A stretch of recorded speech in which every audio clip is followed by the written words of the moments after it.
Gandalf. How strong is Gandalf? One of the oldest and perhaps the most wise of beings in Middle-earth, a wanderer of many names and a beacon of hope to men. But exactly how powerful is he? Hello, and welcome back to another video from Secrets of the Rings. Today we analyze the attributes that qualify Gandalf to be one of the most powerful beings in Middle-earth, and we'll try to pinpoint just how powerful he is. This time we shall focus more on his deeds than his history, so do not expect a chronological chain of events and backgrounds. Our focus is more over his best and most groundbreaking moments, the deeds that would be sung over generations, across the seas and time itself. Firstly, we must identify what exactly Gandalf is, and only then compare him with his kin and the normal folk. As a Maya, Gandalf is meant to be an old spirit who from the old days, before even the birth of the two trees of Valinor, descended upon the world of Arda. The Maya possess various abilities, such as shape-shifting, an unaging body, as well as the direct capability to influence the world using magic, in varying degrees. In his early days, Gandalf, by that time, was known as Olorin, and was sent to help the awakening of the first elves, at Gwaihir. By that time, he already displayed powers to shapeshift, deciding to go unnoticed and mingle amongst the elves, looking as one of them, and inspiring their hearts and minds with fair visions and knowledge.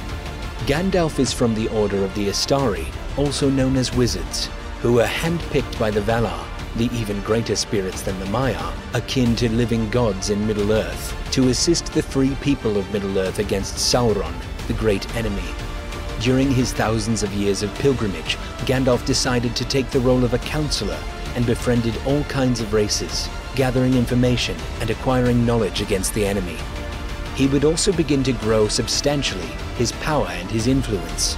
We may compare him to his closest kin, Saruman, who decided to be stationed in the valleys of Isen River, later building Isengard, and was already vested in white robes, meaning leadership of the wizards and a higher power cap, and Radegast the Brown, who decided to remain in the woods and befriend animals and beasts instead of roaming the rest of the land and making alliances with other folk. Shortly after arriving in Middle-earth, at the Third Age, he acquired from Círdan one of the 3 rings of power meant for the elves, Narya, which assisted him to instill hope and courage amongst allies and friends, deepening his core strengths. Now, even with all of these numerous instances of traveling and learning, growing in strength and wisdom, there are some events that actually boast the Grey Wizard well into the upper leagues, launching him into the history books of Middle-earth itself. The first note may be his participation in the first incursion against Sauron at Dol Guldur, during the time of the events of the quest for Erebor. This already helps to illustrate the power and endurance one must have to withstand Sauron and his dreadful forces, even though he was accompanied by others, such as Saruman and the other members of the White Council. Just as Sauron had his mischievous schemes and endless plotting, so did Gandalf with his wisdom, trying to anticipate the enemy's movements, and this approach was one of his main strengths through the ages. With this ability, and against all odds, he conquered important victories, such as organizing the quest for Erebor, that although started with a dozen dwarves, a hobbit, and a dream of returning to an ancestral home, culminated with the fire serpent from the north, the dragon Smaug's ultimate defeat, after previous years of stalemate for the dwarven kind. He also led the counter-offensive to defeat the Uruk-hai army created by Saruman, an army made with a single purpose, to exterminate mankind.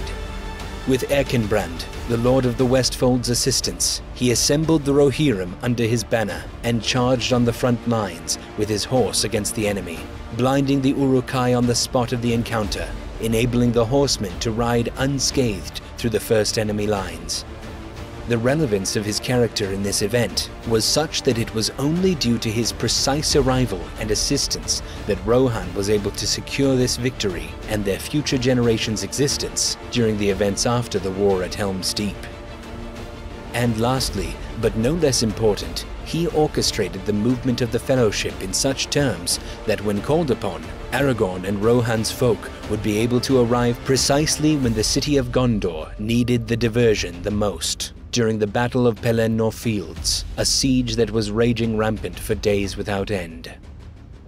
As a Maya, Gandalf has other abilities, such as speaking the most various tongues, and even having powers over mind and spirit. This enables him to contact beings of various nature, who are also special spirits, but with different purposes and forms of manifestation, such as the Great Eagles, who were created by the Valar, and assisted the wizard and his companions on various occasions during his time in Middle-earth.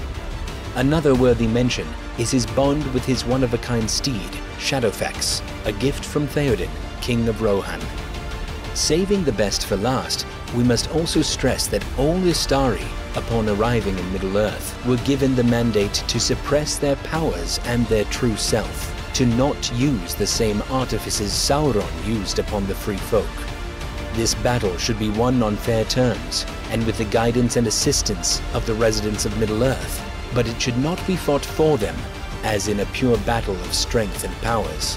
In other words, all Istari were held back in terms of their potential full power, and Gandalf was no exception, being called initially Gandalf the Grey. But this name would be carried by him only until the late Third Age, when one of his most important and incredible feats was displayed during his encounter with the Balrog, Durin's Bane, at the bridge of Khazad-dûm inside Moria. Just as the Istari, Balrogs are also Maya, but they are the opposite in almost everything else. Balrogs are a dark Maya, corrupted by the first Dark Lord Melkor and imbued with hatred, flames, and darkness. They do not possess a similar mandate for a cap of their powers, nor do they respect anyone but their first commander Melkor. Even Sauron would require caution when dealing with such a foe, as Sauron is, like Gandalf and the Balrog, a Maya after all. After such consideration, we can understand why Gandalf was in such a hurry with the Fellowship, discouraging any sort of direct confrontation of them with the Balrog. Without the possibility to guarantee everyone's safety if the Balrog remained at their hunt, Gandalf decided to stay and hold his ground, and against the odds once again, he held his position against the larger opponent, withstanding the heat, sword, and fiery whip of the beast. With his cunning, creativity, and his magic, Gandalf managed to trick the creature into stepping onto the bridge, only for it to collapse into the dark depths of the abyss of Moria for its demise. Unfortunately, the enemy would not relinquish so easily, and dragged the wizard down with him. In complete darkness in the farthest depths, they fought for survival, also evading horrendous creatures, nameless beasts who lurked in the shadows and were unknown even to the Balrog himself. From the bowels and depths of Arda, to then reaching the endless stairs, they climbed until reaching the highest peaks of the Misty Mountains, reaching the peak of Celebdil, the southernmost peak.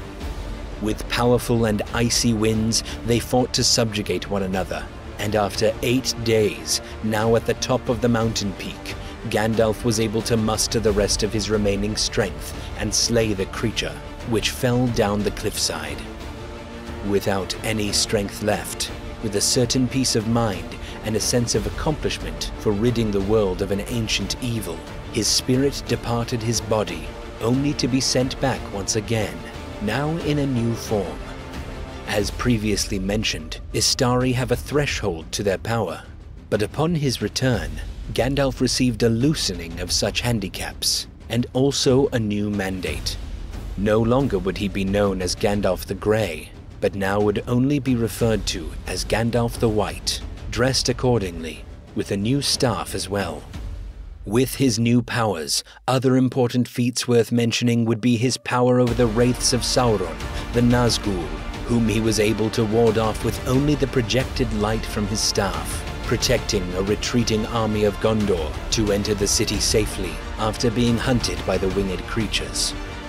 There was also his confrontation with the Witch King himself at the gates of Gondor in the midst of the Battle of Pelennor, which made the leader of the Nazgûl ponder his approach after confrontation across the gates. Gandalf the White lived through the ages of Middle-earth and remained the same joyful, hopeful, and charismatic character, even through the direst moments. And by this, he led by example, until his departure to the immortal lands of Aman, after accomplishing his ultimate mission of defeating Sauron and his quest for the One Ring.